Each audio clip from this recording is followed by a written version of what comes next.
A paz do Senhor a todos os professores e professoras da Escola Bíblica Dominical. É um grande prazer estar com vocês em mais uma lição da EBP, Escola Bíblica de Professores em Foco.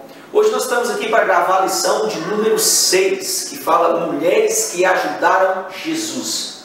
Amados, é uma grande honra, é um grande prazer. Eu quero iniciar essa palestra, esse estudo, mandando um grande abraço a todas as mulheres que compartilham nossa lição, a todas as professoras que têm dado uma grande ênfase ao estudo de Escola Bíblica Dominical.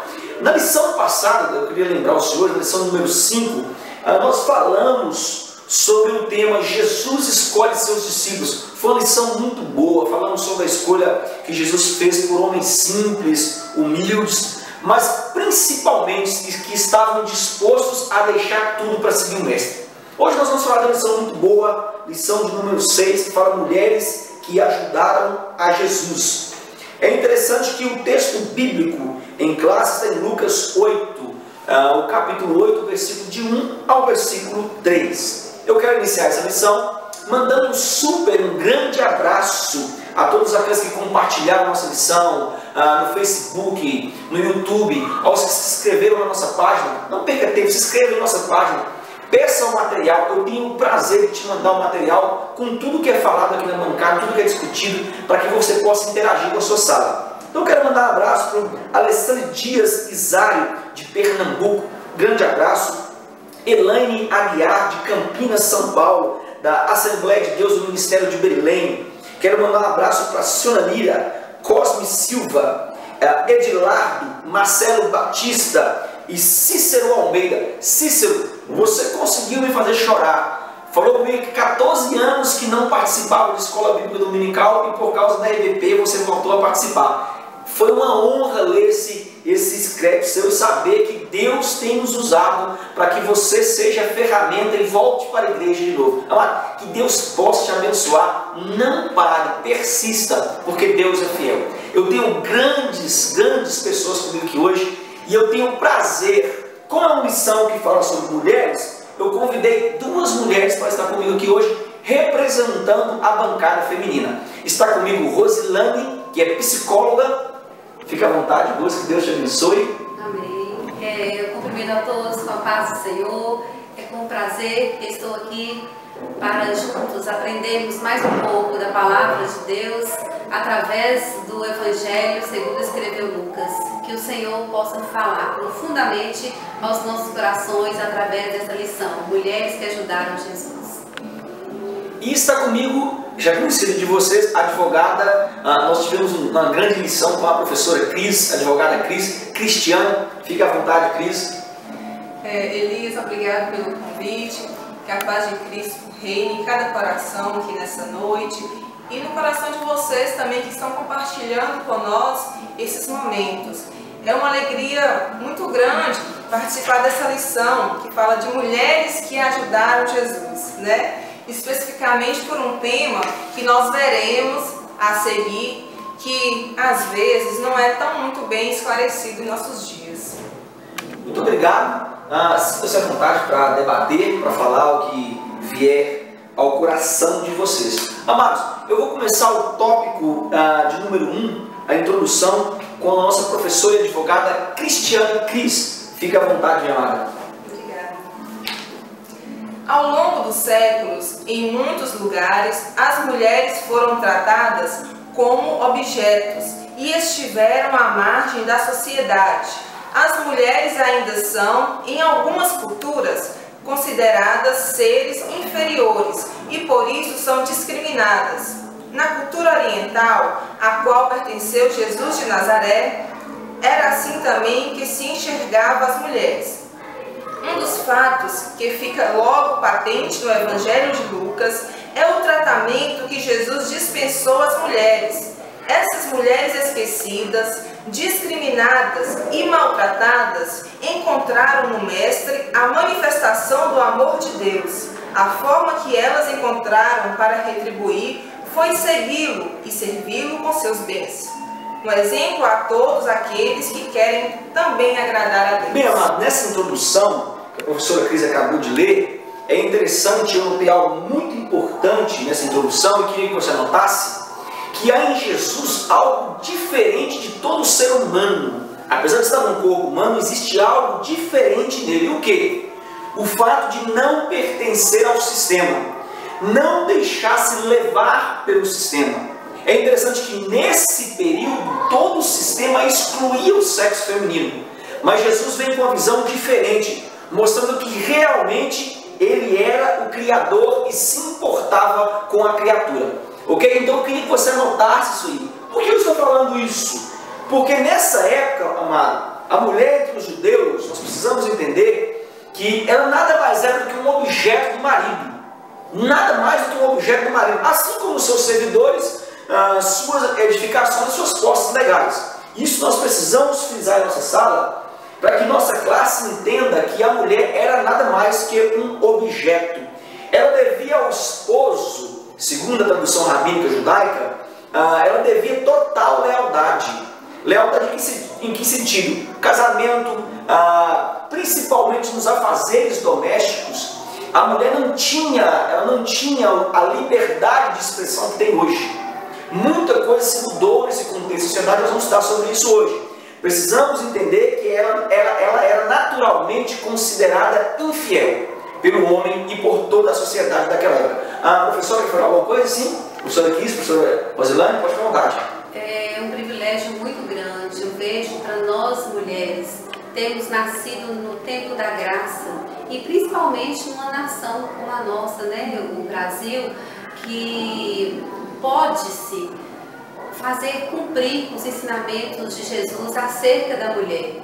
O que a gente não vê em outras nações, em outras culturas, onde a mulher é vista como um ser inferior, onde a mulher não tem vez, não tem voz, onde ela é obrigada a usar um manto que lhe cobre do rosto até os pés, onde ela não pode sair sozinha, onde ela não pode sorrir, onde ela não tem condições de ser a mulher que o Senhor Jesus ensinou que deveríamos ser. Uma mulher livre, uma mulher capaz de cooperar com a expansão do Evangelho de Cristo. Então, eu agradeço a Deus, eu fico assim maravilhada e tenho isso como um privilégio muito grande, de ter nascido nesse tempo. O que eu acho interessante nessa época é que havia uma desigualdade tão grande que ela teria que se manter fiel ao matrimônio, mesmo sabendo que o homem era infiel.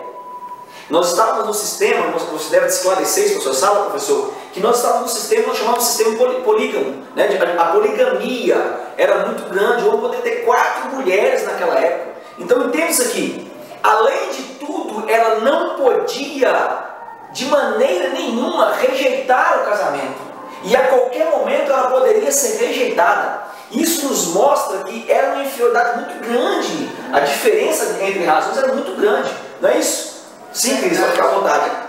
Olha só, eu li essa lição e eu achei assim, o comentarista de uma sensibilidade muito grande ao trazer à tona todos esses problemas abordados na Bíblia. Se a gente observar, graças a Deus, a Bíblia não esconde pecado de ninguém, por maior que tenha sido o personagem, a Bíblia vai trazer à tona o seu pecado, a Bíblia vai trazer à tona os problemas sociais enfrentados pelas sociedades em cada período, e aí isso já é uma resposta àquelas pessoas que falam, o porquê do homem ter tanto poder na Bíblia, porque a Bíblia, entre aspas, ser machista. Não, a Bíblia está revelando erros que aconteceram, né? Então não é porque isso é uma verdade que deve ser obedecida em nossos dias, não. Jesus está revelando através da sua palavra erros que devem ser consertados. Quando Jesus vem, uma vez eu ouvi o ensinamento do pastor Valdivino aqui na igreja, que quando Jesus veio, ele realmente quebrou paradigmas naquela sociedade tão machista que, como o professor Elias falou, a mulher era considerada objeto. Ou seja, ela era uma pessoa, ela não era nem pessoa, se for olhar em termos jurídicos, porque ela fazia parte do conjunto de bens do marido, era propriedade dele, assim como a sua casa era propriedade, os seus semoventes eram propriedades, né? Os bois, gados em geral. Então assim, ela era propriedade. Só que Jesus veio e veio quebrando todos esses paradigmas. E ele veio colocando a mulher na posição em que ele, lá no início, no princípio dos tempos, havia colocado. Um ser humano, assim como o homem. Então assim, a gente vai ver aqui no decorrer da lição como que ele chocou a sociedade através das suas atitudes. E aí, olhando também para o lado legal, a nossa sociedade, como a professora Rose falou, graças a Deus que nós nascemos em uma época de liberdade. Só que essa liberdade, ela foi conquistada a duras penas e ainda precisa ser conquistada no meio evangélico. Por exemplo, nós temos uma liberdade, as mulheres conquistou a liberdade no Brasil há pouco tempo, porque em 1962, ou seja, há menos de 53 anos, a mulher era considerada incapaz, relativamente incapaz. O que quer dizer isso? Ela não podia votar, ela não podia trabalhar fora, ela tinha que ficar dentro de casa, a sua opinião era totalmente desconsiderada nos negócios do marido. Por quê? Porque a analfabeta não podia estudar, ela não tinha uma vida civil, ela não podia negociar no modo geral. Então assim, a gente pode observar que uma cultura, para ela ser quebrada, demora tempo. Então, infelizmente, raízes dessa cultura ruim ainda existem no nosso tempo. E a nossa Constituição, por exemplo, ela tem 26 anos, aliás, ela é de 88, mas ela está em vigor há 26 anos. Então, assim, é algo recente em que vem colocando homens e mulheres lá nos seus artigos primeiros, né, com os mesmos direitos. Então, assim, nós mulheres não podemos nos calar diante das injustiças, mas amparado na Bíblia, amparado na lei. Não querendo ser maior do que os homens, mas sim conquistando o nosso espaço, como Jesus um dia conquistou por nós. Gostei desse toque. Boa introdução. Eu sei que isso aqui hoje vai dar o que falar. Eu quero mandar um grande abraço para as pessoas que estão conosco, né? Que têm compartilhado, dado a graça de estar conosco. Amado, como é difícil ser professor na Assembleia de Deus, não é? É muito complicado. É um reino totalmente machista e hoje Deus tem quebrado esses paradigmas. Eu vou continuar no tópico de número 1, que fala Jesus, o judaísmo e as mulheres, com a professora Rosilane. Rose, siga, minha amada. A presença feminina no ministério de Jesus. O Novo Testamento dá amplo destaque à presença feminina no ministério de Jesus. O terceiro evangelho põe essa realidade em relevo. A lista é extensa. Maria, mãe de Jesus, Isabel, mãe de João o Batista, Ana, a profetisa, a viúva de Naim, a pecadora na casa de Simão, Marta e Maria de Betânia, Maria Madalena, a sogra de Pedro, a mulher do fluxo de sangue, a mulher encurvada, Joana, a mulher de Cusa e Susana. Algumas dessas mulheres foram curadas, outras libertas de demônios e ainda outras tornaram-se seguidoras de Jesus juntamente com os 12. Eu acho super interessante, eu queria que você destacasse nesse tópico número 1, professor, que na visão lucana, no que foi lido pela professora Rose, nós vamos ver que nessa visão lucana é possível desde o início perceber o quanto Jesus, em sua época, revolucionou, como diz a professora Cris, o tratamento oferecido aos homens, às mulheres. Jesus dá uma ênfase diferente ao sistema. Um dos episódios que eu mais gosto da Bíblia, eu queria que você marcasse na sua Bíblia, está em João 4:7, que diz assim: e era necessário atravessar a província de Samaria, no versículo 4. No versículo 7, ele disse: nisto veio uma mulher samaritana tirar água e disse-lhe: dá-me de beber. Nós sabemos que não era lícito um homem conversar com a mulher, e Jesus quebra o protocolo. Amado, é justamente o que nós vemos na Bíblia que nos mostra que Jesus tinha um comportamento diferente dentro de um sistema. O sistema dizia não converse, e ele conversa. O sistema dizia não trate bem, e ele tratava bem. Isso nos mostra principalmente que Jesus não olhava para o sexo. se era feminino, se era masculino, mas ele se importava com o que nós chamamos de alma. Amado, quantas pessoas não se importam com alma e veem outras coisas, posição social e demais coisas? Isso nos mostra que nós devemos sempre olhar para a Bíblia. Isso nos mostra que nós devemos ter um ministério diferente. Isso nos mostra que há em Jesus um fator diferente, que é o fator alma, que é o fator espírito. E Jesus nos mostra que nós devemos estar ligados a Ele nesse sistema. Alguém tem algo para comentar sobre isso? Sim, professora Cris? Olha só, aqui nesse tópico, o comentarista falou a presença feminina no ministério de Jesus. Além da presença feminina no ministério de Jesus, a gente pode ver nos evangelhos uma intensidade muito grande de nomes femininos. O que não acontece na Bíblia, a gente vê de forma esporádica citar o nome de uma ou outra mulher, mas no Novo Testamento, com especial destaque para os evangelhos, a gente vê muitas mulheres de forma ativa, trabalhando no ministério do Senhor. E mais, a gente vê Jesus tratando cada mulher de forma especial, com humanidade, com respeito, como ser humano e não como um mero objeto e capricho dos homens. Jesus, os rabinos daquela época se negavam a ensinar a palavra às mulheres, sendo que as mulheres são quem tem maior contato com os filhos, né? Poderiam estar ensinando muito mais as crianças, mas a visão deles era tão tapada que eles se negavam a ensinar as mulheres. E já vem Jesus com a sua humildade, com a sua infinita sabedoria, e tinha o maior prazer de ensinar todas elas. E não é à toa que elas também se tornaram suas seguidoras assíduas e contribuíram ricamente para o seu ministério. Eu sou apaixonado com essa parte da Bíblia, onde nós vemos Jesus tratar o ser humano como ser humano. Porque naquela época eu acho que a mulher era tratada pior que um cachorro, nós podemos analisar. E nós vamos ver isso ao longo da lição, e você, professor, vai poder notar e colocar para a sua sala que as diferenças sociais elas não existem no Evangelho.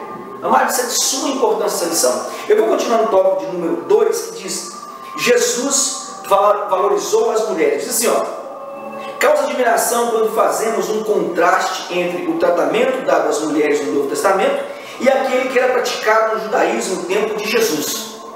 No judaísmo do primeiro século, a mulher não participava da vida pública, nem mesmo era permitido aparecer em público descoberta, sendo dessa forma impossível ver a sua fisionomia. Não tinha voz nem rosto. A mulher era, portanto, tida como objeto, uma coisa que poderia ser usada e descartada. Ao contrário de tudo isso, Jesus não tratou as mulheres como uma coisa ou objeto. Ele as tratou como gente. Jesus mostrou que a mulher era um ser especial para Deus e fez com que elas se sentissem assim.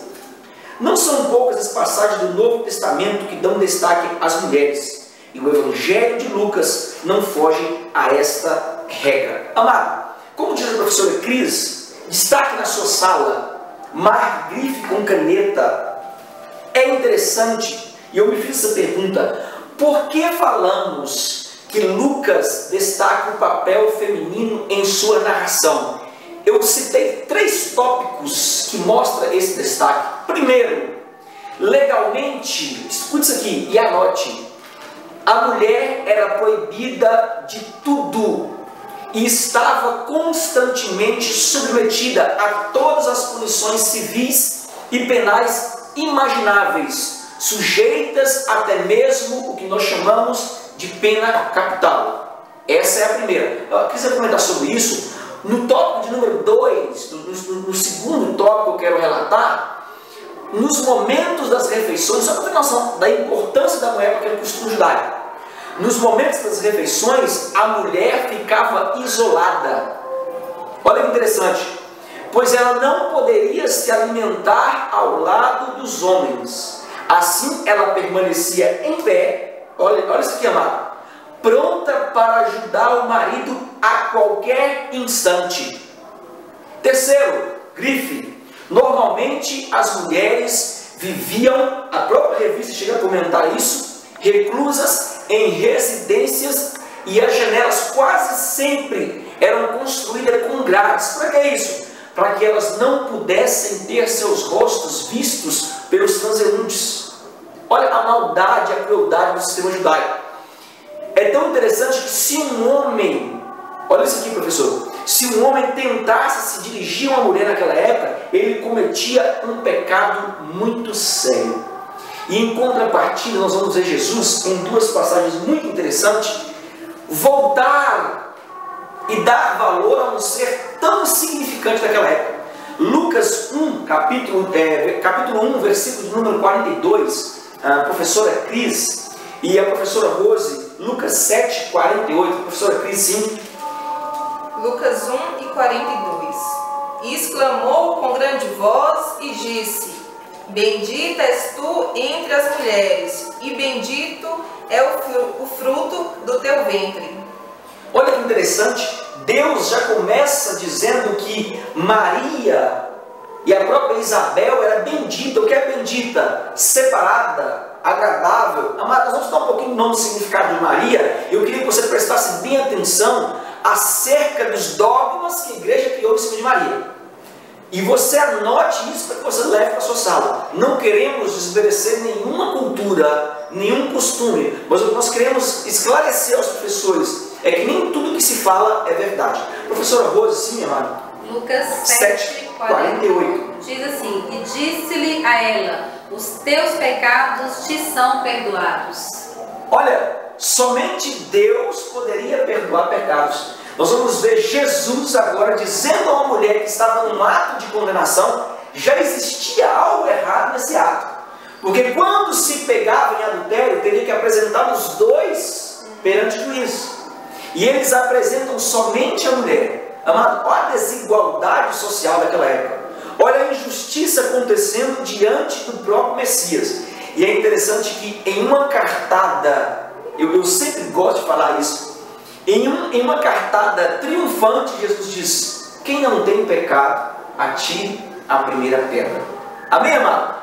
Alguém tem algo a comentar, professor Rose? Sim? Ao contrário, né, de alguns países que a gente vê aí, né, com a mulher sendo maltratada, e até o próprio Jesus contradizendo aí esses princípios judaicos de perdoar, né, como nós lemos aqui, os seus pecados lhes são perdoados.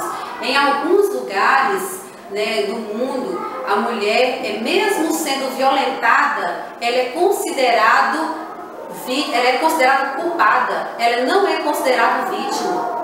Então ela é apedrejada, ela é ela continua sendo maltratada. É interessante que é como se ela causasse o pecado. Exatamente. Nós tivemos essa cultura, eu vou debater isso com vocês bem rapidinho para a gente entrar no próximo. Nós tivemos essa cultura há um tempo na igreja, onde a mulher é quem causava o pecado no homem. Vocês lembram disso? Eu não sei se vocês passaram essa época. Ainda tem os resquícios disso. Ainda tem os resquícios. Sim. Olha o que vocês falaram, vocês são mulheres. Então, em alguns lugares, a mulher que tem o vírus HIV, se ela ficar com outro homem, ela está matando aquele homem. O homem pode procurar aquela mulher, mas ela que é culpada por ter aceitado ficar com aquele homem. E se ela tiver o vírus HIV, mesmo ele querendo, isso já aponta algumas pesquisas, e ela é culpada de matar aquele homem, quer dizer, o homem fica livre de toda culpa. Então, ela carrega ainda nos dias de hoje, em alguns países, essa maldição sobre ela, que vem há muito tempo, já vem, né, sobre ela essa coisa ruim. E Jesus, o que Jesus fez? Jesus amou, Jesus deu ouvido à mulher, né? A gente lembra daquele episódio que a mulher do fluxo de sangue, quando ela está ali à margem ali das pessoas, à margem da sociedade, ela gritava e as pessoas não davam ouvido. O que Jesus fez? Opa, eu ouvi, eu senti, alguém me tocou. Então Jesus deu atenção, deu ouvido, deu amor, deu perdão, né? Não colocou a mulher como culpada. Esse dia eu dava um debate teológico na sala, e alguém me disse que Jesus teve um olhar de desejo. Eu falei: amada, é impossível. Eu queria que você esclarecesse para a sua sala. Eu acho impossível um olhar de desejo de Jesus para Maria Madalena, porque é um olhar de criador para a criatura. Era impossível ele olhar e desejar aquilo que ele havia criado, porque ele estava no início da criação. Isso eu gostaria de deixar bem claro para os professores, porque há uma ridicularidade entre os teólogos, dizendo que Jesus teve um caso com Maria Madalena. Já até lançaram livros e filmes que Maria Madalena teve filho de Jesus. Amado, isso é aberração no mercado. Não podemos nunca tirar o olhar de Criador de Jesus sobre a criatura. E é interessante esse debate que nós estamos tendo, porque às vezes as mulheres, elas têm medo de se opor contra o sistema e falar o que elas sentem. Até os dias de hoje, amada, você é voz ativa na igreja. Jesus te ama como amou o homem, como amou a criança, como amou o velho. E eu posso dizer nessa lição, e vocês vão concordar comigo, que eu tenho certeza que a graça de Jesus, ela foi muito mais abundante para a mulher do que para o homem. Verdade. Não é verdade? Verdade. Porque a mulher é totalmente jogada à margem do sistema. E Jesus conversa, como diz a professora Rose, tem um tempo e atenção, coisa que nós homens não temos nos dias de hoje. Amado, eu vou deixar um recado para você, professor. Beije sua esposa, dê um abraço, fala que ame. Não é nada, não há nada de machismo nisso. Entenda isso. Eu vou continuar nesse tópico. Mas eu professora falar, sim. olha só, o professor Elias falou a questão da justiça de Jesus, né? Naquele ato lá de prostituição, levaram só a mulher e não levou o homem. E com a sua resposta resolveu vários assuntos ali injustos. Olha, a cada vez que eu estudo mais a Bíblia e os assuntos teólogos, eu me apaixono mais por Jesus. Assim, a sua profundidade de amar o ser humano e nos tornar pessoas melhores. A gente vai ver na Bíblia, Jesus, Deus, ele sempre fez questão de mostrar a cultura da época. Ele não pintou a Bíblia de pessoas perfeitinhas, não. Tanto é que em Números, a gente vai ver aqui, em Números 27, Zelofeade, ele faleceu e não deixou filhos herdeiros. E a cultura da época era o seguinte, na linha de sucessão, primeiro homens, sucediam homens, a herança só ia para homens, não ia para mulheres. Olha só que absurdo. Se as pessoas não deixassem filhos homens, a herança não ficava com as mulheres. E aí, essas filhas dele foram muito corajosas. Elas enfrentaram o sistema na época. E aí, o que Moisés fez? Moisés não tinha resposta, porque era algo novo. Ele foi consultar a Deus. E aí Deus falou o quê? Olha, elas fazem direito a essa herança. Pode dar herança a elas. E estabeleceu ali, naquele momento, o direito da mulher ter a sua herança. Então, assim, Deus o tempo inteiro, ele vem trazendo justiça às mulheres, mas nós não podemos ser passivas. Às vezes eu vejo assim com grande tristeza no meu coração, mulheres mais machistas do que homens no meio evangélico. Queridas, nós não somos melhores do que os homens, nós não temos que mandar nos homens, nós temos que ser diferentes, ocupar o espaço que o Pai Criador nos deu, só isso, lendo a Bíblia, conhecendo as Escrituras. Eu vou pedir aos professores que estão nos assistindo, não seja machista, capte o que as professoras estão falando e leve para a sala de aula, pelo amor de Deus. Eu vou continuar no tópico número 2. Sim, professora Rosa. Eu acho assim, interessante o que você falou aí no início, né, esse carinho da mulher, essa sensibilidade da mulher, né, o próprio Jesus reconheceu isso na mulher, né, quando ele estava ali na casa de Simão e que a mulher, a pecadora, chegou para ungir os pés do Senhor com um unguento caríssimo, né? Ele foi ali, houve uma crítica, né? Mas como assim? Como essa mulher vai jogar, né, um perfume tão caro? Mas aí Jesus, ele reconheceu a sensibilidade da mulher, o carinho que a mulher teve, e Jesus olhou para Simão e disse: você não fez comigo o que ela fez. Você, olha só o que diz aqui no livro de Lucas 7:45. Não me deste ósculo, mas esta desde que entrou não tem cessado de beijar os pés. Não me ungiste a cabeça com óleo, mas esta ungiu meus pés com unguento.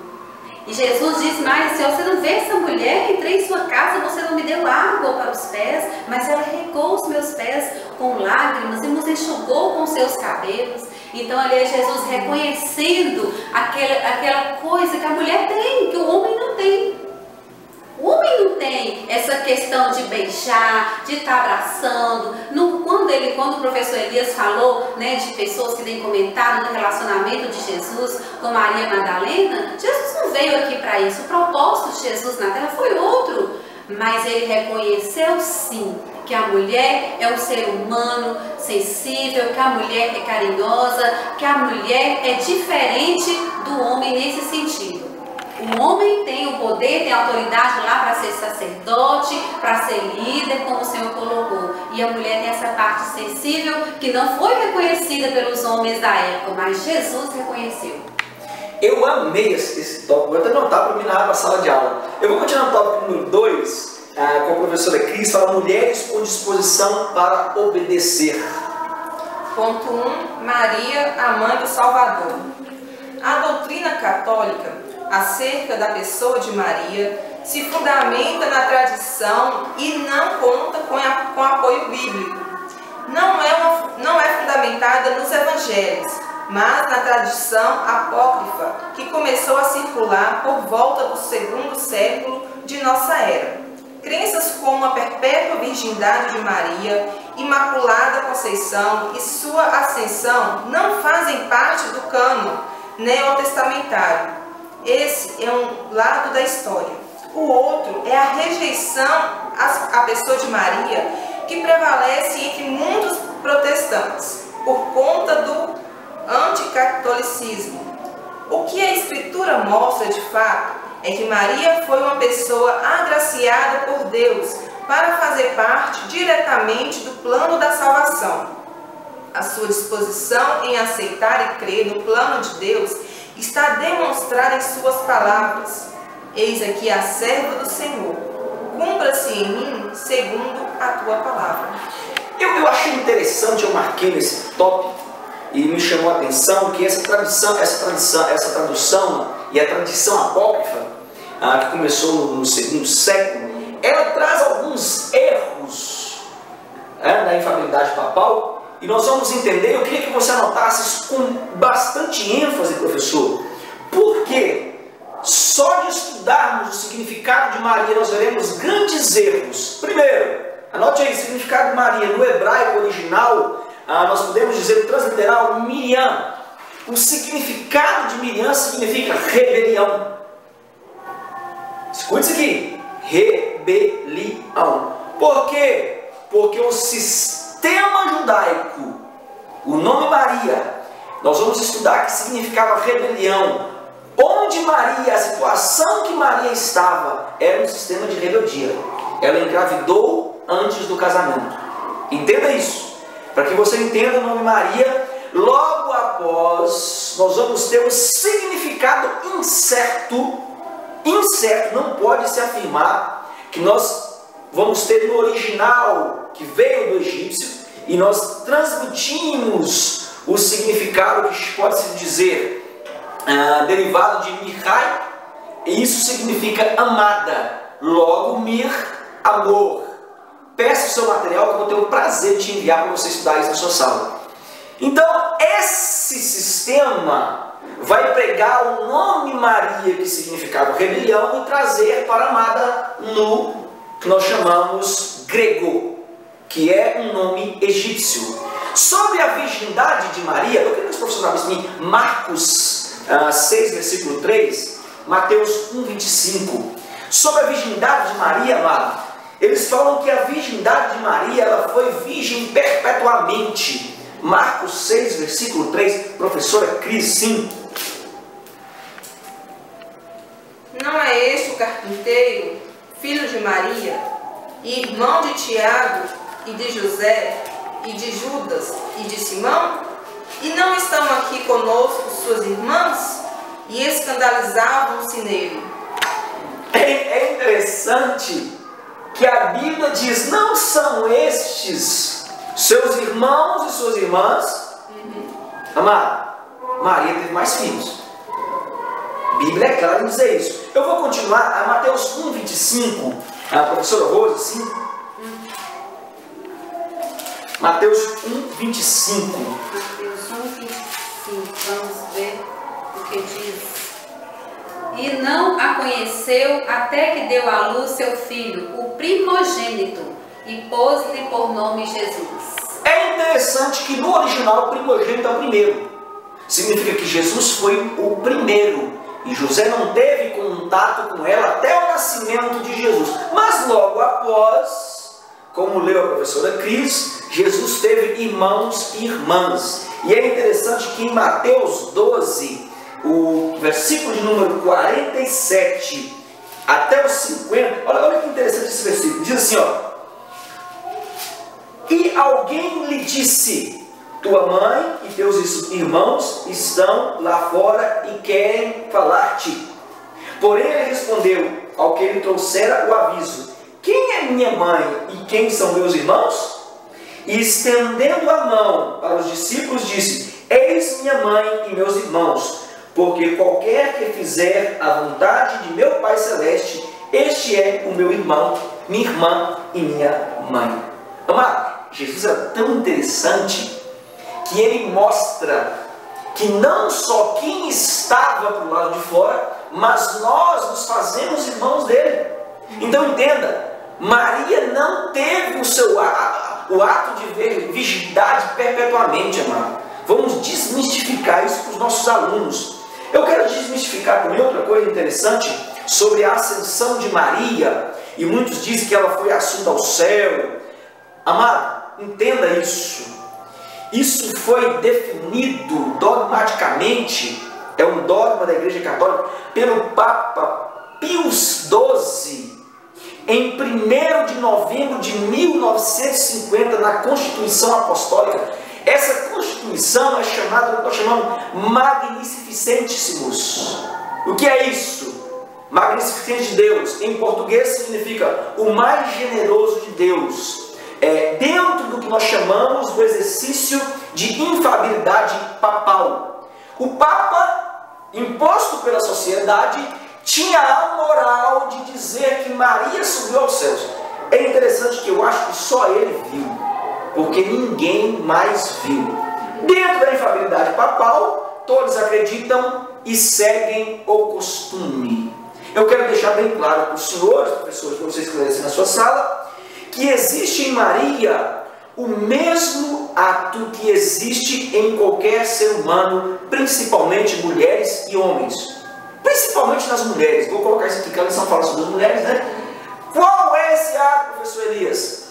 A disposição em fazer parte da obra como todas as demais mulheres. E quem nos mostra isso é Lucas, em Lucas 1, versículo 38. Olha que interessante. Olha o que Lucas diz nesse versículo.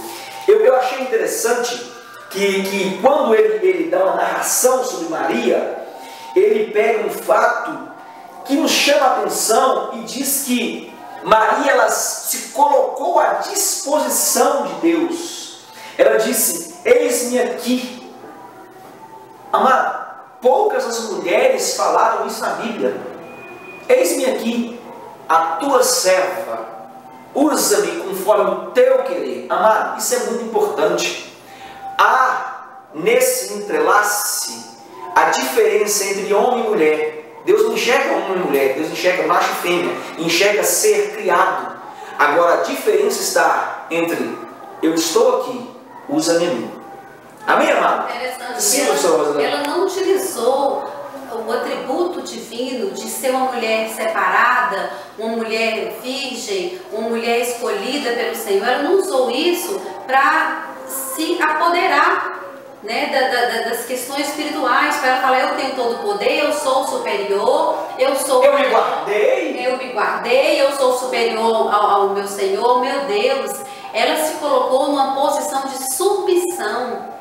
Eis aqui a serva do Senhor, cumpra-se em mim segundo a tua palavra. Então Maria, ela se colocou nessa posição de submissão para fazer a vontade de Deus. Ela se jogou, ela se lançou. Ela não ficou, nem quando ela engravidou, ela não ficou questionando a gestação dela não, por que isso, por que aquilo. Ela simplesmente se entregou e esperou a vontade de Deus cumprir-se na sua vida. Agora, nós que não devemos dar a ela a honra maior do que a do Senhor Jesus. Nós respeitamos, nós entendemos esse mistério, né? Porque a gente está aqui aprendendo e procuramos a cada dia compreender os mistérios da palavra de Deus. Então nós compreendemos e respeitamos. Agora, a honra, a glória seja dada ao Senhor Jesus. Professor Elias, eu não sei se é por causa desse contraste de uns adorarem a Maria, que criou uma certa rejeição no meio evangélico a ela, uma certa aversão. Nós devemos compreender que Maria foi um grande personagem bíblico. Imagina só naquela época, e como já foi falado aqui, a discriminação que as mulheres sofriam, Maria parecia grávida antes de casar. Gente, imagina só a família de Maria, as amigas, os conhecidos. Oh, você viu a Maria? Apareceu grávida e nem casou. Então, assim, a Maria, para poder cumprir o propósito divino em sua vida, ela sofreu muito e ela foi realmente uma grande serva do Senhor. Então, nós temos que realmente valorizar a sua história, não dando a ela, como a professora Rose falou, adoração indevida, porque somente ao Senhor Deus adorarás, porque é mandamento bíblico, né? Somente ao Senhor, não a ela, mas também não devemos rejeitá-la ou desprezá-la. Ok, eu vou ler o texto para que você possa ler em Sara, Lucas 1,38, diz assim: Então disse Maria, aqui está a serva do Senhor, que se cumpra em mim conforme a tua palavra. Maravilhoso o que ela falou, né? Realmente nós vamos ver ela sendo guiada pelo Espírito para falar essas palavras. Eu vou continuar no tópico de número 2 com a professora Rosilane Rose. Isabel, a mãe do precursor. Sim, amada. Isabel, a mãe do precursor. Isabel, esposa do sacerdote Zacarias, aparece na história bíblica como uma pessoa também agraciada por Deus. Ela foi escolhida para ser a mãe de João Batista, o último profeta da antiga aliança. A revelação do nascimento de João foi dada a seu marido Zacarias, que inicialmente não creu. O relato de Lucas de que Isabel ficou cheia do Espírito Santo quando foi visitada por Maria, deixa claro também a sua disposição em crer e aceitar o plano de Deus para ela. Assim como Maria, Isabel foi uma mulher obediente e sua obediência foi recompensada. Eu sei que vocês vão comentar sobre isso. O que eu acho interessante é que a graça de Deus, ela se faz presente em todo um contexto. Foi o que nós falamos. Deus ele não isolou certas pessoas e trabalhou somente de um lado da sociedade. A Bíblia diz que ele veio para o que era seus, os que eram seus não aceitaram. Os pobres abraçam Jesus e mesmo assim ele diz que ele era acessível a todos. Então nesse contexto, não só Maria foi agraciada, meu amado, entenda isso. Mas a graça ela veio também para Isabel, entenda isso. Por quê? Porque Isabel era estéril e Isabel ela seria mãe do último profeta da terra. Isso me chamou muita atenção. E naquela época era muito humilhante para a mulher ser estéril. E principalmente esposa de um sacerdote que não tinha quem desse continuidade ao sacerdócio. Olha só a dificuldade que aquela mulher enfrentou naquela época. E ao longo da história a gente vai ver que o inimigo tentou oprimir a raça humana através de muitas formas de discriminação. Seja pela cor, quantas pessoas morreram em razão pelo simples fato de ter uma cor negra. Qual a diferença entre uma pessoa branca e uma pessoa negra? Todos nós somos raça, somos seres humanos, somos filhos de Deus. Também discriminação pelo fato de ser mulher. Mas aqui a você que ainda não acredita que a mulher é um ser criado por Deus, com os mesmos direitos que o homem. A primeira pessoa, o primeiro ser humano a quem Deus deu o privilégio de revelar o nascimento de seu filho foi quem? Foi um homem? Não, foi uma mulher. Daí você vê quão grande foi o privilégio das mulheres. E lá em Gênesis, quando o Senhor fez a promessa que viria um que iria pisar a cabeça da serpente, foi através da mulher. E aí pode ser, quem sabe, que o inimigo tentou de todas as formas oprimir a mulher, porque sabia que o plano da salvação, a igreja, iria se revelar tendo uma contribuição importantíssima da mulher. Então, assim, mais uma vez eu friso, nós mulheres não somos mais importantes que os homens. Nós vamos ocupar o nosso espaço de acordo à Bíblia Sagrada, né? Respeitando toda a doutrina teológica que o Senhor nos instituiu. Mas nós vamos lutar pelos nossos direitos, porque primeiro o Senhor Jesus o fez por nós. Ô Cris, um ponto interessante que eu achei nesse tópico é que Isabel, ao contrário de Zacarias, ela não duvidou. Quando o anjo falou, né, que ela teria um filho, ele já duvidou. Isso aí é que nós homens queremos ver. Amada, eu vou ler, eu achei interessante, tem que ver pra quê? Mas você não acha que isso encantava o Senhor Jesus? Justamente, eu acho que mexia com Jesus. Falando, não tem como deixar umas criaturas dessas à margem. Tem que trazer essas mulheres para perto. Eu também fui visitar o túmulo dele, né? Verdade. Ficou lá, ficaram com medo, né? Lá esperando. E elas foram corajosas. Exatamente. Eu estou em desvantagem aqui hoje. Eu queria que você notasse, só olhando esse tópico 2, que a professora Rose leu, eu achei interessante. Lucas 1,41, olha que interessante esse texto. Ouvindo essa saudação de Maria, a criança lhe estremeceu no ventre. Então Isabel ficou possuída do Espírito Santo. Há uma confirmação por parte de Deus através do Ruach HaKodesh. O que é isso? Há uma confirmação por parte de Deus através do Espírito Santo, mostrando que verdadeiramente, anote isso aí, professor, ambos estavam ligados tanto por laços carnais e também por laços espirituais. Amado, isso é profundidade. Que maravilhoso! Deus é perfeito, não só em mostrar os laços carnais que Maria tinha com Isabel, mas também os laços espirituais que envolviam as crianças. Era o último profeta e o Salvador. Muito interessante. Eu vou continuar no tópico de número 3, que diz: mulheres com disposição para servir. Logo após ser curada por Jesus de uma febre muito alta, a sogra de Pedro se levantou e passou a servi-lo. O verbo servir é a tradução do vocábulo grego diakoniel. As mulheres aparecem com frequência no Evangelho de Lucas a serviço do Mestre. Maria Madalena se destacou das demais. Ela foi a primeira mulher mencionada em Lucas 8, do versículo 1 ao versículo 3, e aparece de forma destacada nos evangelhos de Mateus, Marcos e João. Ela foi uma das mulheres que mais tarde presenciariam a crucificação.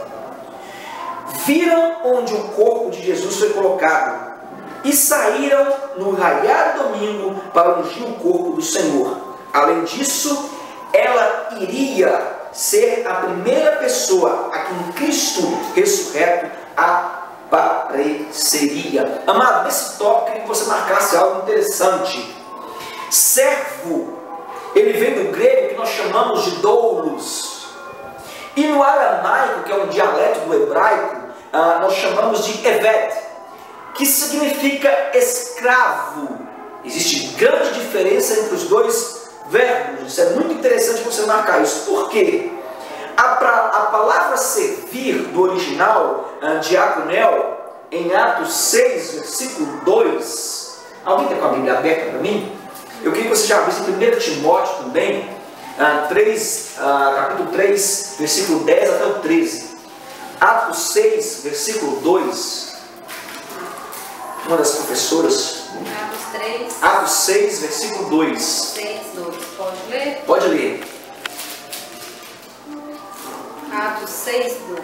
E os 12, convocando a multidão dos discípulos, disseram: não é razoável que nós deixemos a palavra de Deus e sirvamos às leis. Olha que interessante. Não é razoável que nós deixamos a palavra de Deus, entra aqui o que nós chamamos de diaconel, para servir, para ser escravo. Escravo por quê? Escravo do sistema. Era mais importante a palavra do que servir às mesas. Então entenda, professor, que nesse texto que nós vamos ver, eles vão fazer o papel de diácono, o papel de servir. Essa palavra, nesse termo original, diaconel, ela vai servir como o que nós chamamos de garçom, mas não as mesas, mas sim a palavra de Deus. Em contradição, nós vamos ter 1 Timóteo 3, o versículo 10 ao 13, professora Cris, sim. E também estes sejam primeiro provados, depois sirvam, se forem irrepreensíveis.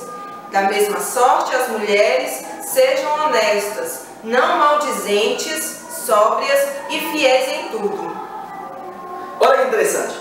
Junto do diácono está o papel da mulher. Por quê? Se o homem não tiver uma grande mulher no seu ministério, não vai estar arrasado. Entenda isso. Paulo nos deixa uma grande carta, nos mostra que esse verbo utilizado em 1 Timóteo 3 é o mesmo verbo diaconel, que significa diáconos.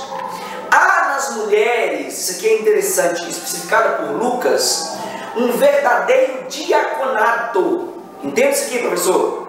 Assim como nós temos nas igrejas atuais.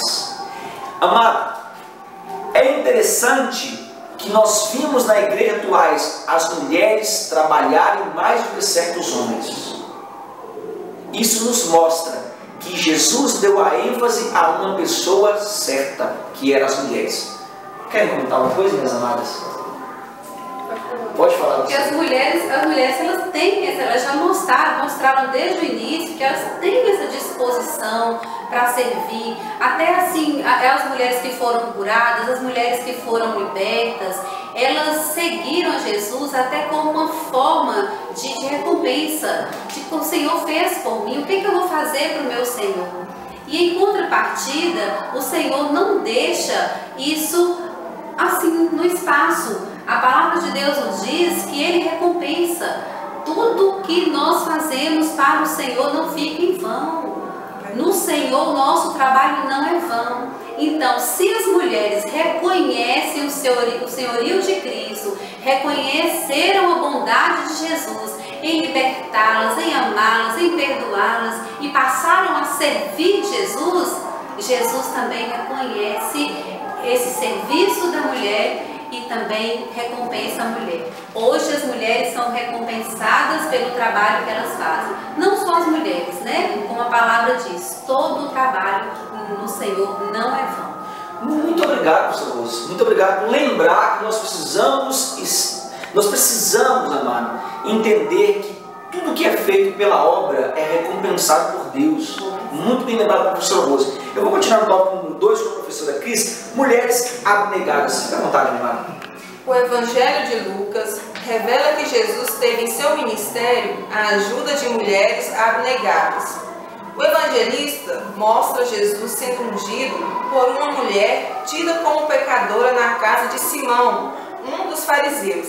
Essa mulher, visivelmente emocionada, usou o unguento que levou em seu vaso de alabastro para ungir Jesus enquanto beijava-lhe os pés. O Evangelho de João mostra um fato semelhante ocorrido com Maria de Betânia, que não deve ser confundido com o relato de Lucas. No texto de João, é destacado que Maria de Betânia também preferiu derramar sobre os pés de Jesus o perfume do vaso do que usá-lo em benefício próprio. Esse seu gesto sofreu duras críticas de Judas Iscariotes, que estava de olho nos 300 denários que esse unguento poderia render. Ela considerou muito mais valioso o perdão que o Salvador lhe deu do que os ganhos que esse perfume poderia lhe trazer. Eu acho algo interessante nessa passagem, e eu marquei aqui, eu queria que você marcasse, professor, o significado de abnegado. O que é abnegado? aquele que se faz desprendido de outros interesses. Não age por interesse. Isso é interessante, que ele renuncia seus próprios ou suas próprias vontades em função de outra pessoa. O próprio Jesus era abnegado, ele queria passar isso para os discípulos. E os discípulos aprendem, e Lucas narra em Atos, que eles vendiam tudo, dividiam entre si. Eu acho interessante a passagem de Lucas 21, se os professores puderem abrir para mim, 21, versículo 2 até o versículo 4. Há um ato de abnegação total nessa passagem. Lucas 21, 2 a 4, professora Cris, 5. 21, 22 a 24? Lucas 21, 2 ao 4. E viu também uma pobre viúva lançar ali 2 pequenas moedas, e disse: em verdade vos digo que lançou mais do que todos esta pobre viúva, porque todos aqueles deram como ofertas de Deus do que lhes sobejava, mas esta, da sua pobreza, deu todo o sustento que tinha. Olha que interessante, professor, anote isso aqui. O ato que nós acabamos de ver nos faz entender, e isso é muito interessante, que para Jesus, eu anotei isso aqui, eu falei, Senhor, como nós nunca paramos para falar sobre isso? O ato para Jesus é mais importante do que o apego aos bens materiais. Isso é muito interessante. Judas, em contrapartida, e a irmã Rosilane falou sobre isso aqui, ele visava mais o apego aos bens do que o próprio ato. Você quer ver interessante? Quando a mulher quebra o vaso de alabastro, há uma discrepância de Judas isso aí, no ato de se importar com os 300 denários que valiam o perfume, e não com o ato de quebrar o perfume aos pés do Senhor. Amado, e é tão interessante que essa discrepância logo depois vai mostrar para Judas que ele estava totalmente errado. Por quê? Ele entrega Jesus por 30 moedas de prata. Olha que interessante. E Judas não compreendeu que o perdão não tem preço. Justamente.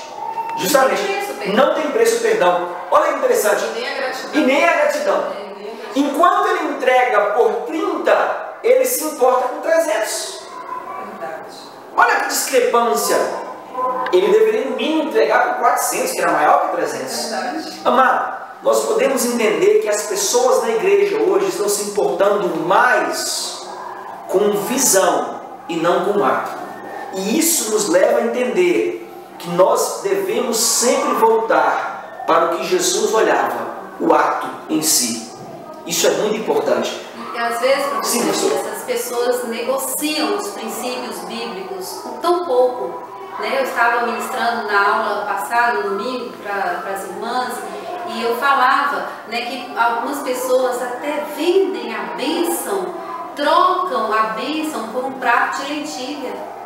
Quantas pessoas hoje no nosso meio têm valorizado mais o ter do que o ser, têm valorizado mais as coisas materiais e têm esquecido as coisas espirituais. As pessoas têm negociado os princípios bíblicos por, às vezes, tão pouco, já muda tudo na vida da pessoa. E aquilo ali, às vezes, um simples momento, um simples prazer, já acaba com toda uma vida cristã, uma vida de bênção. Então nós temos que tomar cuidado com isso.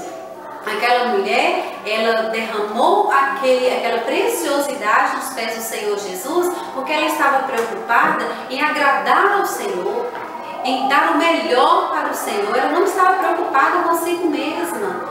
E às vezes a gente vê tantas pessoas olhando para si mesmas, esquecendo do Senhor Jesus, esquecendo daquilo que Deus fez por elas, da bênção de Deus. Então temos que tomar muito cuidado para não trocarmos a nossa bênção por um prato de lentilha. Professor, eu queria abrir um parênteses aqui. Pessoal, para poder falar sobre uma questão um pouco delicada.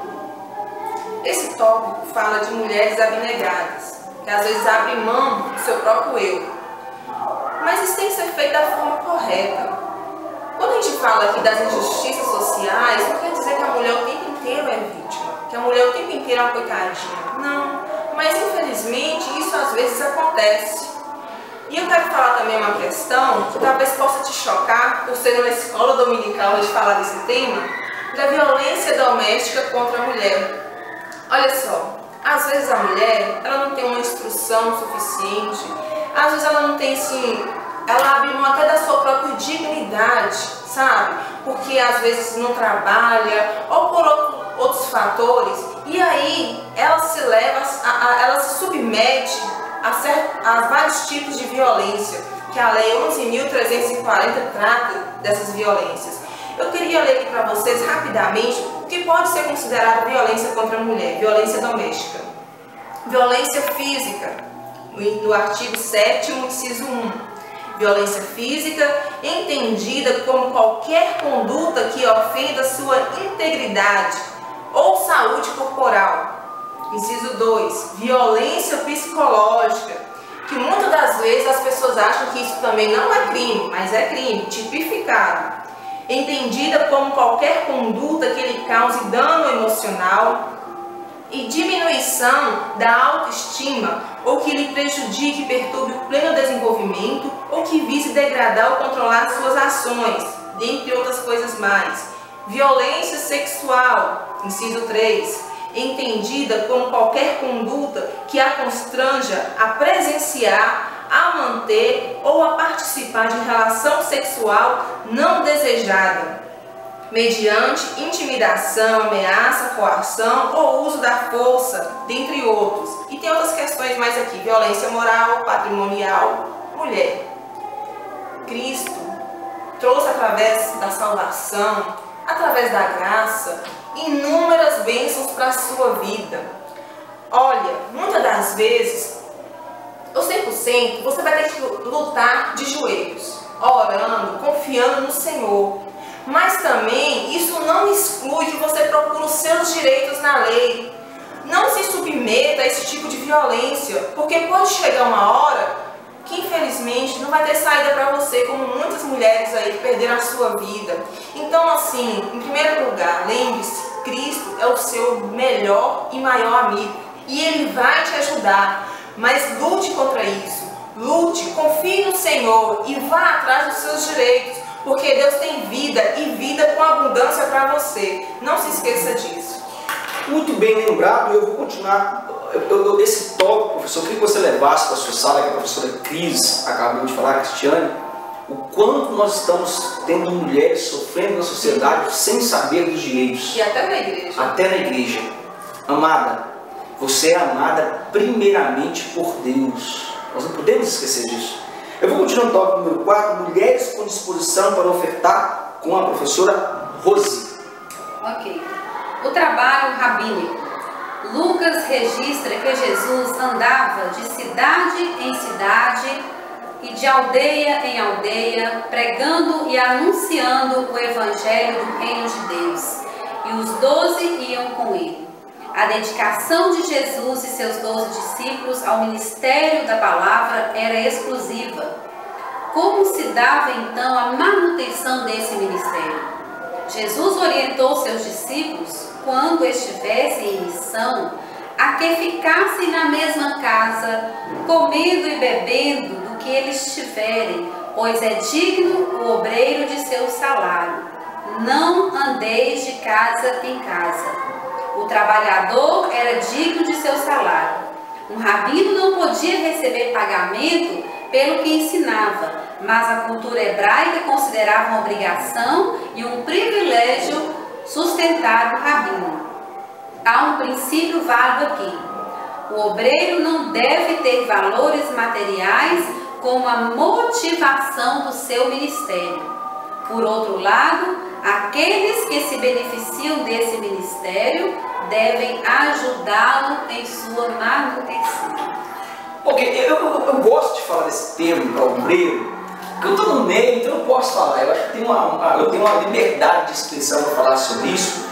Todo obreiro, entende isso aqui, professor, e leva para a sua sala, ele deve ter o seu sustento. E é para isso que existem as comissões na igreja, para avaliar cada caso. e designar o obreiro para cada localidade, assim como no tempo de Jesus. Quem mais manteve a obra de Jesus foram as mulheres. E mulheres de alta posição. Mulheres de alta posição, muito bem lembrado pela professora Cris. Eu queria dizer que na época de Jesus, tanto os homens como essas mulheres, elas providenciavam o sustento de Jesus. Porque ele andava de lugar para lugar, localidade para... O próprio Pedro chegou com o consentimento da sua sogra a fazer um quarto para Jesus em Cafarnaum. A Bíblia diz isso. É por isso que ele curou a sogra de Pedro. Alguns maldizentes dizem que por isso que Pedro negou Jesus, mas é interessante que ela cedeu um espaço para Jesus na casa dele. Agora eu queria discutir esse termo com os professores, e anote isso aí. O termo chamado no Antigo Testamento é traduzido pela palavra hebraica ark ou kera, e no Novo Testamento pela palavra grega kalel. Isto está sendo substituído, esse termo kalel, esse termo ark, que nós dizemos chamado, está sendo substituído pelo termo que nós chamamos empregado. Por que eu estou falando isso? Porque na atualidade existem inúmeros obreiros que só estão no ministério por causa do salário. E isso é uma vergonha, porque o chamado, ele primeiro nasce com a disposição para ir, assim como os discípulos, que nós chamamos de talmadinho. Amado, se você está no ministério por salário, eu tenho uma péssima palavra para você. Eu quero te dizer que Deus vai cobrar muito caro de você. Deus vai cobrar muito caro da sua pessoa, principalmente você que conhece a palavra. Porque nesses últimos dias, nós nunca vimos tanta muleta no Evangelho. É uma vergonha o obreiro que vai para a obra só por causa do salário. Hebreus 5, versículo 4, é interessante que diz assim o texto: ninguém, pois, olha isso aqui, amado, leia para suas salas aqui, ninguém, pois, toma essa honra para si mesmo, senão quando chamado por Deus, como aconteceu com Arão. Amado, nós precisamos entender, Deus quando Ele chama, Ele sustenta. Deus quando Ele chama, Ele providencia. Não estou tirando aqui o merecimento, como eu falei no início, que todo obreiro deve ser digno do seu salário. Amado, os que não são chamados por Deus para o exercício do pastorado no ministério, entende isso aqui? Eles farão grandes males se quiserem entrar no ministério por vaidade. Grandes males. O efeito que eles vão trazer para o Evangelho é drástico. É por isso que nós estamos tendo tanta divisão, tanto besterol, tanta teoria, tanta besteira no meio acadêmico, porque os pastores não se estão preocupando com palavra. Quer conhecer o seu pastor? Olhe se ele tem palavra, olhe se ele tem Bíblia. Do contrário, você está no meio de uma facção e não do Evangelho. Professora Cris, sim. Como você falou, né, Elias, com relação ao obreiro, olha, não fale mal de um pastor perto de mim. Pode ser na fila do banco, que eu sou uma pessoa muito discreta, mas se eu ouvir e for injusto, eu vou falar, eu vou responder. Por quê? Porque os bons não podem se calar. É uma grande injustiça. Por exemplo, falar que todo padre é pedófilo e que todo pastor é ladrão. Gente, nós temos que combater essas mentiras. Olha só, eu conheço de perto grandes pastores, que são pastores de verdade, que fazem a obra com sinceridade, que têm um chamado de verdade e são dignos do seu salário. E se eu tivesse condições financeiras, eu os ajudaria muito mais, porque eles merecem. Aquela mulher que ajudou, por exemplo, o profeta Eliseu, ela foi grandemente abençoada, porque como a professora Rose falou, o que você planta no reino de Deus, você vai ter recompensa. Não que você faça visando isso, não, mas o nosso Deus não é um Deus injusto. Então, assim, devemos usar o equilíbrio. Ora, se o pastor, ele está há muito tempo diante de uma igreja grande, é lógico que ele merece um bom salário. Se um pastor está começando agora, Lógico, ele vai fazer jus a um salário razoável. Então, assim, nós devemos ser justos. Não é porque o pastor é pastor, tem que andar aí todo esfarrapado, né, com carga e cair os pedaços, e nem também fazer da obra do Senhor, né, objeto de lucro. Não, mas com equilíbrio. Por isso é tão importante, como o professor Elias frisou, estarmos baseados na Bíblia, ser chamado por Deus e esperar nele, né, a direção em tudo. Eu concordo que o obreiro ele é digno do seu salário. Deve ser reconhecido, sim. Não deve ser imposto para as pessoas, para a igreja, que ele tem que ganhar X ou 2X. Porque isso, eu estava ouvindo uma pregação outro dia, professor Elias, onde um pregador falava que isso é como colocar-se a igreja de Deus como uma prostituta. E a igreja de Deus, ela é santa, pura. Ela vai subir para o céu como uma noiva pura. Ela não é uma prostituta que deve pagar por alguns momentos de prazer. E às vezes a gente tem visto pregadores aí, Cris, né? Você falou muito bem, deve ser reconhecido, sim. Né? É justo pagar, né, dar ao pastor, ao pregador, aquilo que é merecido. O que não é justo é eles imporem um preço altíssimo para levar a palavra de Deus, para dar para aquela igreja momentos de prazer na presença do Senhor. Isso aí já não é certo, porque nós recebemos de graça. As bênçãos do Senhor são de graça para nós. E o que a gente tem visto por aí é pessoas, eu só vou cantar por tanto, eu só vou pregar por tanto. Mas é bom frisar, né, o pastor de igreja, como diz o nosso pastor, né, é um pastor que geralmente ele não vai cobrar para poder pregar o evangelho. É um pastor que ele sabe a realidade da igreja. Outro é pregador, a gente costuma falar, né, pregador itinerante, e outro são os cantores, né, que às vezes colocam em preços absurdos, como você falou, fazendo da igreja do Senhor como se fosse realmente uma prostituta. Eu gosto desses tópicos polêmicos porque, apesar que a revista não é polêmica, mas isso nos mostra que nós somos responsáveis pelos atos que estão acontecendo, porque nós somos a igreja. Nós somos a igreja. Se eu não concordo, se você, professor, não concorda, se o seu pastor não concorda, os pastores que me assistem, não paguem, meu amado, não chame. Faça um congresso com quem ama a obra, com quem quer pregar, com quem quer evangelizar e principalmente com quem tem palavra.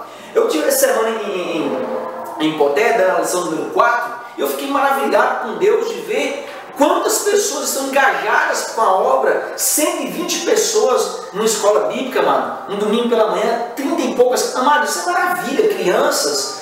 Deus realmente tem levantado celeiros nesse último tempo, e nós precisamos ter palavras para esses jovens.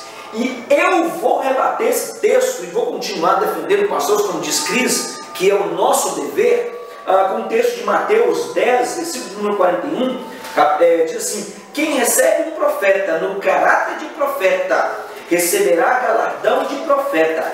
Quem recebe um justo no caráter de justo, receberá o galardão de justo. Então, se você tem o seu pastor como pastor, e o ama como pastor, e o defende como pastor, Deus te recompensará. Agora, se você recebe um homem que tenta fazer da igreja uma prostituta, infelizmente, meu amado, você colherá aquilo que você tem plantado no evangelho. Eu vou continuar no tópico de número 2, apoio feminino, com a nossa advogada Cristiane. Sim, meu amado. Na cultura judaica do tempo de Jesus, a participação das mulheres na vida pública era bem limitada. As mulheres, por exemplo, não podiam estudar, nem podiam ensinar, mas nem por isso deixaram de participar do ministério do Mestre. Lucas diz que elas serviam o Senhor com suas fazendas, isto é, seus bens.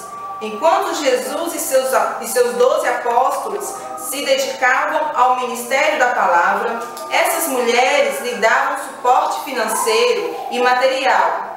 Por trás de grandes ministérios, sempre há alguém dando suporte, seja financeiro, seja espiritual. Não podemos negar que atualmente as mulheres têm desempenhado um papel importante na obra do Senhor. Muitas têm se dedicado à oração, ao serviço social, à contribuição, à obra missionária, etc. Grande parte da obra missionária é feita por mulheres. São milhares de servas que dedicam suas vidas à seara do Senhor. O serviço de Deus é para todos que amam ao Senhor, independentemente de gênero. O que eu acho interessante nessa época, como as mulheres não tinham acesso ao estudo e não poderiam pregar na sinagoga, elas utilizaram as ferramentas que estavam à mão. O que era? O que era essa ferramenta? A ferramenta para servir Yeshua naquela época, para servir Jesus naquela época, era o quê? Eram os seus dotes e os seus bens, a disposição de estar perante Ele. Eu quero encerrar essa aula dizendo que na atualidade, talvez você, minha amada, não tenha bens. Talvez você não possa pregar, dar aula, fazer discípulo, dalmadinho. Mas acima de tudo, você pode fazer algo para o reino, que é interceder. Que Deus possa te cobrir de graça. E eu acho interessante que a conclusão diz, no judaísmo, no tempo de Jesus, conversar com uma mulher era considerado um ato vergonhoso. Mas Jesus conversou, ensinou, curou, libertou e valorizou as mulheres como homem algum jamais o fez. Lucas nos mostra que Jesus e as mulheres tiveram, olha que interessante isso aqui, ó, uma participação expressiva na implantação no reino de Deus. Graças a Deus pelo trabalho das mulheres na seara do Senhor. As considerações finais com minhas amigas, minhas queridas professoras, que Deus possa abençoar. Muito obrigado, volte mais vezes. Rosilane, fique à vontade. Eu agradeço nessa oportunidade de estar aqui aprendendo mais um pouco da palavra de Deus, e foi muito bom. E eu gostaria, assim, como psicóloga, uma parte que me chamou a atenção, né, na revista, né, onde diz que a mulher possui uma sensibilidade especial para as necessidades humanas que lhe permitem entender intuitivamente as situações e os sentimentos das outras pessoas.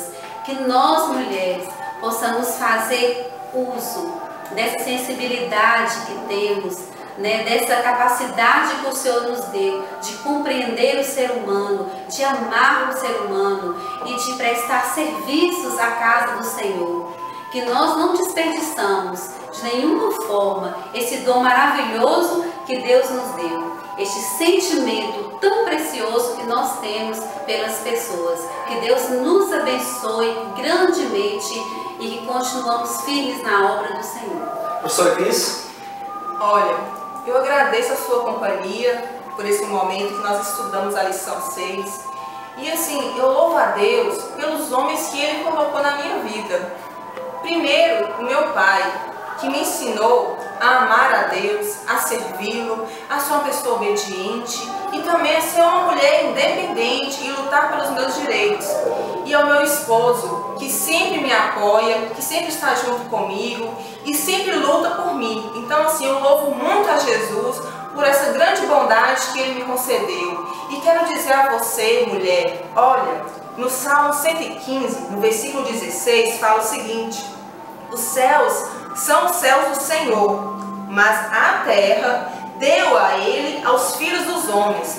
Quando fala filhos, o substantivo aqui está no masculino, mas não quer dizer que vai excluir o feminino, não. Porque se nós formos para a regra do português, o masculino vai abarcar tanto o masculino quanto o feminino. Ou seja, Deus deu a terra a homens e mulheres. Casamento é uma coisa, no casamento há submissão e há regras próprias, mas tirando o casamento fora, queridas, Deus tem grandes coisas para realizar através de vocês. Continuem firmes, confiantes, e eu creio que vocês vão fazer proezas. Amém. Eu me despeço de você com o texto de Gênesis 1, 27, onde Deus criou macho e fêmea. Logo, nós vamos entender que Ele não criou um e outro, mas criou o ser, imagem e semelhança. Então, tanto existe a semelhança de Deus e a imagem de Deus no homem, quanto a imagem e semelhança de Deus também na mulher. Que você tenha uma excelente aula, que Deus te cubra, que Adonai seja fiel a você em mais aula, e que ao longo de todo esse tempo, as mulheres do nosso Brasil, fora do Brasil, Deus possa te dar graça e principalmente paciência com nós homens. Que Deus te abençoe. Grande abraço e grande beijo a todos os professores do nosso Brasil. Paz seja com todas.